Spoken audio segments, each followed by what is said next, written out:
سر ایک تو پہلے آپ اپنا مکمل تعارف اس کے حوالے سے WWF کے حوالے سے، اور دوسرا یہ جو یہ سوچ ہے، یہ جو آئیڈیا ہے، یہ کہاں سے آیا، یہ انسپریشن کہاں سے آئی؟ جی میرا نام محمد وسیم ہے اور میں پچھلے 20 سال سے WWF پاکستان کے ساتھ کام کر رہا ہوں اور نیچرل ریسورس مینجمنٹ اور کنزرویشن کے اندر مختلف پروجیکٹس کا حصہ رہا ہوں۔ آج سے چند سال پہلے 2017-18 کے اندر ہم ایک پروجیکٹ کر رہے تھے خانپور کے اندر، اور وہاں پہ فارسٹ فائر اور اس طرح کی کچھ انسیڈنسز ہوئے تھے جس میں کچھ لوگ مرے تھے کمیونٹی کے، جو کہ آگ بجھا رہے تھے اس ٹائم پہ، اور وہ بیسیکلی ہماری کمیونٹی کے بھی لوگ تھے۔ ہم دیکھ رہے، ہمیں ان کی خبر بھی ملی، ہمیں بڑا افسوس ہوا، اور جو ہی کچھ دنوں کے بعد ایک انوویشن گرانٹ اناؤنس ہوئی جو کہ فرنٹیئر لائیو سٹریمنگ کی طرف سے اناؤنس ہوئی تھی۔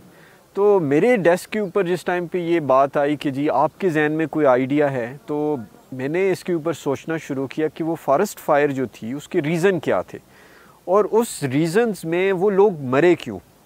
آگ بجھانے والا کیوں مرا۔ تو مجھے یہ سمجھ آئی اور کہ یہ اگر ہمیں ٹائملی پتہ چل جاتی یا فارسٹ ڈپارٹمنٹ کے لوگوں کو یہ وقت کے اوپر آگ کا پتہ چل جاتا، تو شاید کہ یہ آگ اتنی زیادہ نہ ہوتی اور اس ٹائم پہ اتنی زیادہ آگ کو بجھانا مشکل پڑا، جس کی وجہ سے وہ لوگوں کی جان، قیمتی جان جو تھی وہ ضائع ہوئی۔ تو اگر یہ ٹائملی پتہ لگ جاتا تو شاید کہ ان لوگوں کی جان بھی بچ جاتی اور آگ بھی بجھ جاتی ٹائم کے اوپر۔ تو میں نے اسی کانسیپٹ کو اسٹڈی کرنا شروع کیا، تھوڑا سا باقی ملکوں کے ساتھ دیکھنا شروع کیا کہ باقی ممالک جو یورپ کے اندر اور باقی کنٹریز جو ہیں ان کے پاس کیا ٹیکنالوجی کے لیے استعمال کی جا رہی ہے فارسٹ فائر کو ڈیٹیکٹ کرنے کے لیے۔ تو انہی چیزوں کے اوپر، انہی لائنز کے اوپر میں نے ایک پروپوزل کانسیپٹ ڈیزائن کیا اور FLT کو سبمٹ کیا، جس کے اوپر ہمیں گرانٹ اناؤنس ہوئی کہ اس ٹیکنالوجی کو آپ ڈیولپ کریں اور پاکستان کے اندر بھی اس کے اوپر آپ کام شروع کریں۔ Thank you. تو سر آپ کیا سمجھتے ہیں کہ یہ جو آئیڈیا ہے بنیادی طور پہ، تو اس میں یہ جنگلات کی ڈیولپمنٹ کے حوالے سے اور اس کی پروٹیکشن کے حوالے سے کیا کردار ادا کر سکتے ہیں؟ جی بالکل، یہ بہت اہم ذریعہ ہے اس ٹائم پہ فارسٹ کنزرویشن کے لیے، کیونکہ نوپود درخت بھی ہوتے ہیں جو کہ بہت سارے بڑے درختوں کے ساتھ آگ جب لگتی ہے تو وہ بھی ضائع ہو جاتے ہیں، اور وہی بیسیکلی آنے والے دور میں ہمارے جنگل کی لائف ہوتے ہیں، اور اسی طرح سے بہت ساری وائلڈ لائف سپیشیز ہوتے ہیں۔ برڈز جو ہوتے ہیں وہ نارملی اڑ کے چلے جاتے ہیں، لیکن جو اسمال میملز ہوتے ہیں، ریپٹائلز ہوتے ہیں، وہ اڑ نہیں سکتے، اور ان کی جان کو بھی زیادہ خطرہ ہوتا ہے۔ اور بہت سارے ممالک کے اندر جس طرح سے دیکھا گیا، آسٹریلیا کے اندر جو فارسٹ فائر لگی، پاکستان کے اندر جو شیرانی فارسٹ کے اندر لگی جو کہ بہت پرانا فارسٹ تھا، اسی طرح سے KP کے بہت سارے ایسے فارسٹ کے ذخیرے ہیں جہاں پہ عموماً آگ لگتی رہتی ہے، تو اس کی وجہ سے بہت زیادہ نقصان ہوتا ہے۔ تو اس فارسٹ فائر ڈیٹیکشن انسٹرومنٹ کی وجہ سے